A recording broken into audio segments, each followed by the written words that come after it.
ভাবুন তো, কলকাতার কোলাহল আর দৌড়ঝাঁপ থেকে একটুখানি ছুটি নিয়ে যদি আপনি চলে যেতে পারেন এমন এক জায়গায় যেখানে চারিপাশে শুধুই সবুজ, শান্তির ছোঁয়া আর এক অপার আধ্যাত্মিক অনুভূতি পাওয়া যায়। আজকের এই ব্লগে আমরা আপনাদের নিয়ে চলেছি একদিনের ছোট্ট কিন্তু একটা মন ভরানো ট্যুরে। জায়গাটা হলো ব্যান্ডেলের লাহিড়ী বাবা আশ্রম। হাওড়া স্টেশন থেকে মাত্র 50 কিলোমিটার দূরে এই আশ্রম এমন এক স্থানে অবস্থিত যেখানে পৌঁছানোর পর আপনি সত্যিই ভুলে যাবেন শহরের কোলাহলকে। আশ্রমের মূল মন্দিরটি একটা ছোট্ট জলাশয়ের উপর নির্মিত, আর তার অনন্য স্থাপত্য আর পরিবেশ একে করে তুলেছে একদমই আলাদা। ঘন সবুজে ঘেরা এই বিশাল আশ্রমটি সব ধর্মের, জাতি ও বর্ণ নির্বিশেষে সকলের জন্য উন্মুক্ত। এখানকার সবচেয়ে অনন্য দিক হলো খ্রিশ্চান ও মুসলিম ভক্তদের প্রার্থনার জন্য রয়েছে আলাদা আলাদা প্রার্থনা স্থল, যা এখানে সমান শ্রদ্ধার সাথে রক্ষা করা হয়। চলুন তাহলে আজকের এই ব্লগে এই অনন্য সুন্দর সবুজে মোড়া শান্তিতে ভরা জায়গাটি একসাথে ঘুরে দেখা যাক। Hello everyone, welcome to our channel wander with Debritu. চলুন তাহলে লাহিড়ী বাবা আশ্রম নিয়ে আমরা আজকে আপনাদের সাথে শেয়ার করি আমাদের এই ছোট্ট গল্প। প্রথমেই বলে দিই আপনারা পৌঁছাবেন কি করে। সবথেকে ইজি ওয়ে হচ্ছে আপনারা লোকাল ট্রেনে চলে যেতে পারেন ব্যান্ডেল স্টেশন। তার জন্য আপনারা হাওড়া থেকে হাওড়া ব্যান্ডেল লোকালে উঠতে পারেন বা হাওড়া বর্ধমান লোকালেও যেতে পারেন। আর যদি শিয়ালদা থেকে যান তাহলে শিয়ালদা কাটোয়া লোকালে আপনারা পৌঁছে যাবেন। যেতে সময় খুব বেশি হলে 1 ঘন্টা 5 মিনিট মতন লাগবে। প্ল্যাটফর্মে নেমে আপনার চলে আসতে হবে 1 নম্বরে। 1 নম্বর প্ল্যাটফর্ম থেকে বেরিয়ে জাস্ট বাঁ দিক দিয়ে হাঁটলেই ওখানে অটো বা টোটো স্ট্যান্ড আছে, ওখান থেকে শেয়ার অটো পেয়ে যাবেন আপনারা। তো লাহিড়ী বাবার আশ্রম এখান থেকে মাত্র 5 কিলোমিটার দূরে। তো শেয়ারে 25 টাকা করে ভাড়া নেয়, অটো বা টোটো যাই হোক। টাইম লাগবে 15 মিনিট মতো। এই হচ্ছে ল্যান্ডমার্ক। এই যে দেখতে পাচ্ছেন একটা ছাতা মতো করা আছে, কালো ছাতা।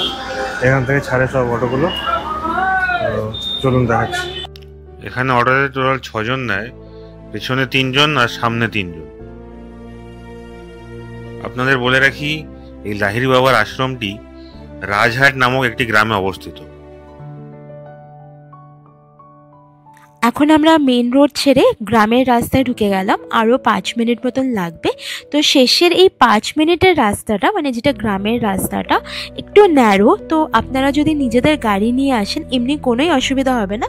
তবে যদি হট করে সামনে দিয়ে গাড়ি এসে যায় তাহলে হয়তো একটুখানি আপনাদেরকে ম্যানেজ করতে হবে। তবে খুব বেশি আপনারা যদি আপনাদের ড্রাইভিং স্কিল যদি ভালো হয় তাহলে খুব বেশি প্রবলেম হওয়া উচিত না। এমনি রাস্তা কিন্তু ঠিকই আছে, ভালোই আছে। আর এই দেখুন, কথা বলতে বলতে আমরা পৌঁছে গেলাম। এই হলো বাইরের জায়গাটা, যেটা দেখতে পাচ্ছেন এটাই হলো পার্কিং এরিয়া। অনেকটা জায়গা আছে পার্ক করার জন্য, তো অনেক বেশি গাড়ি এসে গেলেও কোনো অসুবিধা হবে না, জায়গা প্রচুর। এই যে এটা মেন গেট, লেখা আছে আধারালয় শ্রী বিষ্ণু মোক্ষ ধাম। বলে রাখি এখানে কিছু ড্রেস কোডের ব্যাপার আছে। মহিলাদের কিন্তু মাথা ঢেকে মেন আশ্রমে ঢুকতে হবে, আর ছেলেরা একটু ডিসেন্ট ফুল জামা কাপড় পরে ঢুকলে হবে। হাফ প্যান্ট না পরাই ভালো। আমি যেহেতু ওড়না আনিনি তাই আমি এখান থেকে বাইরে থেকে ভাড়া করে নেবো, সেই অপশনও আছে। তো 10 টাকা করে নেবে। যাই হোক, এবার আমরা ভেতরে ঢুকে যাচ্ছি। চলুন আপনাদের গিয়ে সমস্তটা দেখাবো আর সমস্ত ডিটেলস দেবো। তো ভিডিওটা স্কিপ না করে কিন্তু দেখতে থাকবেন। গেট দিয়ে ঢুকে ডান দিকেই প্রথমেই নজর পড়বে মহাদেবের মূর্তি। আর ভেতরে ঢুকে সবথেকে আগে আপনাদের নজর কাড়বে হচ্ছে গ্রিনারি। প্রচুর গাছ, চারিদিকে শুধু সবুজ সবুজ, কত শান্তি ভেতরে। ঢোকার পর থেকে আপনারা ফিল করতে পারবেন সেটা। মন্দিরটা বিকেলে 4টের সময় খুলে যায়। মন্দিরে 2টো টাইমিং আছে, একটা হচ্ছে সকালে 10টা থেকে 12টা, একটা 4টে থেকে 6টা। তো আমরা এই বিকেলের টাইমটা এসেছি। তো এখন গরমটা কম আছে, ভালোই আছে ওয়েদারটা। তো দেখুন আপনারা দেখাচ্ছি। ক্যাম্পাসের ভেতরে আপনারা এরকম খাঁচার মধ্যে প্রচুর রাজহাঁস ঘুরে বেড়াচ্ছে, সেটাও দেখতে পারবেন। আর ভেতরে যাওয়ার পথে এরকম সুন্দর আলপনা করা, কি অদ্ভুত সুন্দর লাগছে ভেতরটা, কি বলবো, অদ্ভুত শান্তি একটা এখানে। মানে কলকাতায় যদি আপনারা মানে বোর হয়ে গিয়ে থাকেন, গরমে কোথাও বেরোতে পারছেন না, ফেড আপ হয়ে গিয়ে থাকেন, তাহলে চট করে একদিন চলে আসুন এখানে। ঢোকার পর থেকেই আপনারা একদম মুগ্ধ হয়ে যাবেন। আর এখানে দেখতে পারবেন আপনারা দুর্গা মা চতুর্দোলায় যাচ্ছেন।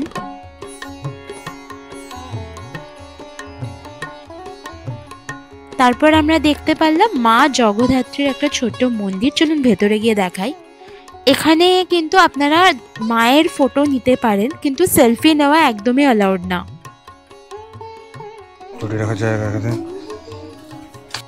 এখানে জুতো রাখতে 2 টাকা পার পেয়ার নেয়। তো আপনাদেরকে একটা টোকেন দিয়ে দেবে, সেইটাকে আপনাদেরকে সামনে রাখতে হবে। আর যদি টোকেন হারিয়ে যায় তাহলে সবার শেষে আপনারা জুতো পাবেন।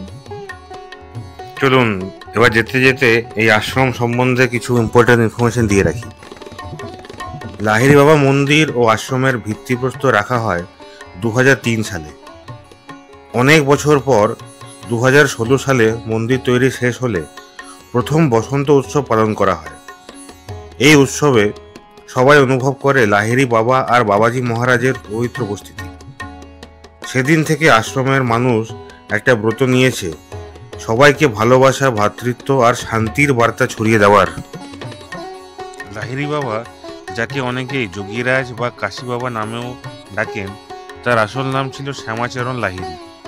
তিনি জন্মেছিলেন 1828 সালের 30 সেপ্টেম্বর।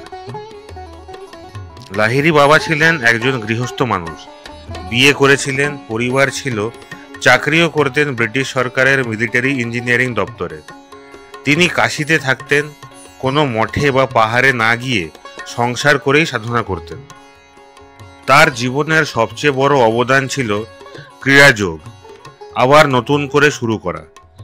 এটা একটা বিশেষ ধরনের ধ্যান ও শ্বাস প্রশ্বাসের অনুশীলন, যেটা মন আর আত্মা দুটোই শান্ত করে আর মানুষকে আধ্যাত্মিকভাবে এগিয়ে দেয়।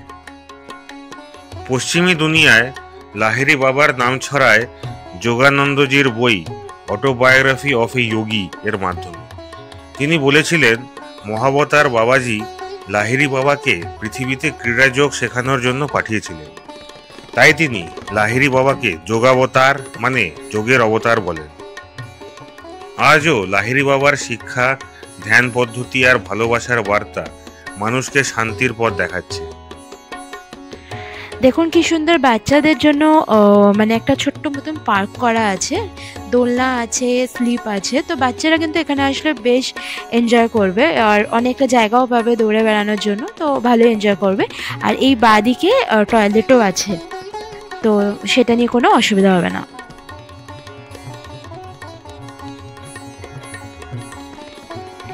এবার চলুন মেন মন্দিরের দিকে হাঁটা লাগানো যাক। তো এখান দিয়ে তো আমরা জুতো আগেই খুলে রেখেছি, আপনারাও তাই করতে পারেন। জুতো ওখানে খুলে তারপরে এখান থেকে খালি পায়েই যেতে হবে। এই যে ঘরটা দেখতে পাচ্ছেন, এটা উপাসনা গৃহ। এখান থেকে আপনারা যদি ভোগ খেতে চান, এখান থেকে আপনারা কুপন পেয়ে যাবেন। আর ভোগ হচ্ছে 80 টাকা করে আপনাদের পড়বে। তো ভেতরে কিন্তু একদমই ফটোগ্রাফি অ্যালাউড না, তাই ভেতরটা দেখাতে পারবো না। আর যদি আপনারা কুপন নিতে চান, ভোগ খেতে চান, চেষ্টা করবেন 11টার মধ্যে নিয়ে নেওয়ার। আমাদেরও খুব ইচ্ছা ছিল ভোগ খাওয়ার, কিন্তু আমরা যেহেতু বিকেলে এসেছি, সেই অপশনটা আমাদের জন্য বন্ধ। আচ্ছা, এইখানে যে রুমগুলো দেখতে পাচ্ছেন, এখানে থাকার ব্যবস্থা আছে। তো সেই ডিটেল আমি দিয়ে দেবো ডেসক্রিপশন বক্সে। এখানে আপনারা চাইলে এসে থাকতেই পারেন। আর সেটা অনলাইন বুকিং আপনারা করতে পারবেন না, এখানে এসেই আপনাদেরকে বুক করতে হবে। অনলাইন বুকিং করার সুবিধা নেই। এবার চলুন মন্দিরের দিকে যাওয়া যাক।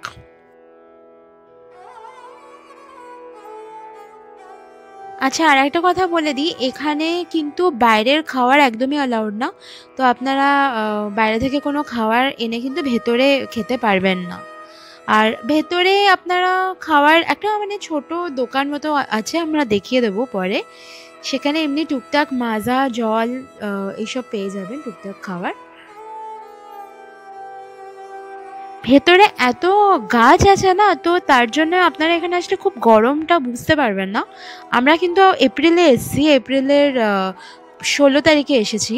তো দেখুন যথেষ্ট গরম আছে এই সময় কলকাতায়, কিন্তু এখানে ক্যাম্পাসে ভেতরে ঢুকে যাওয়ার পর কিন্তু বিশেষ কিছু গরম লাগছে না। আর ফাইনালি দূর থেকে মেন মন্দিরের দর্শনটা পেলাম। ভেতরে তো ঢুকবই, তবে হ্যাঁ ভেতরে একদমই ফটোগ্রাফি অ্যালাউড না। আর এই দেখুন এটা হলো অর্জুনের রথ।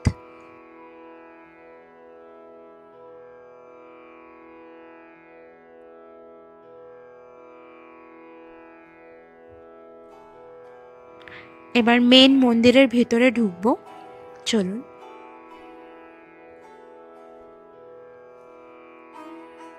আর ঠিক মেন মন্দিরের বাইরেই আপনারা ধূপকাঠি আর মোম কিনে নিতে পারবেন, 10 টাকা পড়বে আপনাদের। আর এই হলো মেন মন্দিরটা, কি সুন্দর দেখুন। মন্দিরটি কিন্তু একটা ছোট্ট জলাশয়ের উপর তৈরি।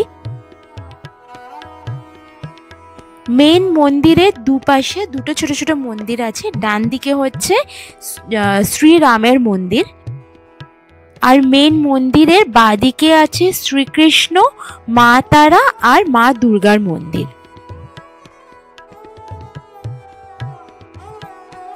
আর যেহেতু মেন মন্দিরটা একটা জলাশয়ের উপর তৈরি, তো আপনাদেরকে যেতে হবে একটা ছোট্ট ব্রিজ ক্রস করে। তার আগে আপনাদেরকে পা ধুয়ে নিতে হবে, আর একদমই ওখানে ফটোগ্রাফি অ্যালাউড না, তাই ভেতরে আমি কিছুই আপনাদেরকে দেখাতে পারবো না। আর মেন মন্দিরের ভেতরে দুটো ফ্লোর আছে, একটা নিচে একটা উপরে, আর বিভিন্ন দেব দেবতাদের বিগ্রহ আছে। তাছাড়াও আপনারা দেখতে পারবেন লাহিড়ী বাবার বিগ্রহ। আর ভেতরে এত শান্ত পরিবেশ, আপনাদের বেরোনোরই ইচ্ছা হবে। আর এই যে বলেছিলাম যে ভেতরে একটা ছোট্ট দোকান মতন আছে, যেখানে আপনারা কোল্ড ড্রিঙ্কস, চকলেট, জল এসব পেয়ে যাবেন, আইসক্রিম সব পেয়ে যাবেন। এখান থেকে আমরাও মাজা কিনে নিয়েছিলাম। আচ্ছা, আপনাদের একটা জিনিস বলা হয়নি, আপনারা যে ভোগের কুপন নেবেন সেই ভোগটা আপনারা পাবেন হচ্ছে 11টা থেকে 1টার মধ্যে। আর পাবেন কোথায় ওটাও বলে দিই, আশ্রমের একদম যে লাহিড়ী বাবা আশ্রমের মেইন যে গেট থেকে বেরিয়ে আপনাদেরকে ডান দিকে চলে যেতে হবে, একটুখানি হাঁটলেই আপনারা দেখতে পারবেন, ওখানেই ভোগ পাবেন। আর এই মন্দিরটা সকালবেলা 10টা থেকে 12টা আর বিকেলে 4টে থেকে 6টা অবধি খোলা থাকে। তো 10টা থেকে 12টার সময় এসে কিন্তু আপনারা চট করে আগে কুপনটা কেটে নেবেন, 11টার মধ্যে কেটে নেওয়ার চেষ্টা করবেন। আর এই দেখুন এখানে কি সুন্দর রাধা কৃষ্ণ দোলনায় দুলছে। এবার চলুন মন্দিরের বাকি জায়গাগুলো আপনাদের ঘোরাই। এই মন্দিরে আপনারা প্রচুর আম গাছ পাবেন, শুধু চারিদিকে আম গাছ আর আম গাছ।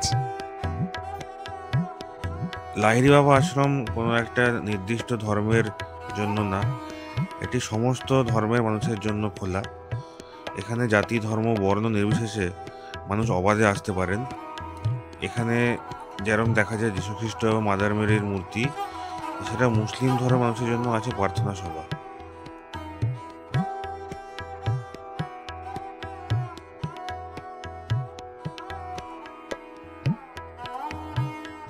এখন আপনারা দেখতে পাচ্ছেন মহর্ষি বাল্মীকিকে।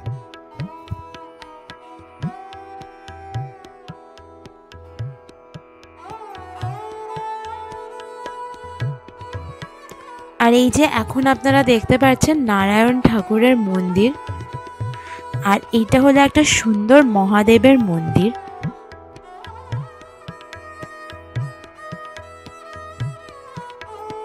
আশা করি লাহিড়ী বাবার আশ্রমের সমস্ত জিনিস আপনাদেরকে দেখাতে পেরেছি, সমস্ত ডিটেলস আপনাদের দিতে পেরেছি। তাও যদি কিছু মিস করে থাকি কমেন্ট করবেন, নিশ্চয়ই রিপ্লাই দেব। আর যদি ভিডিওটা ভালো লাগে প্লিজ লাইক করবেন, আর আমাদের চ্যানেলটাকে সাবস্ক্রাইব করে আমাদের পাশে থাকবেন।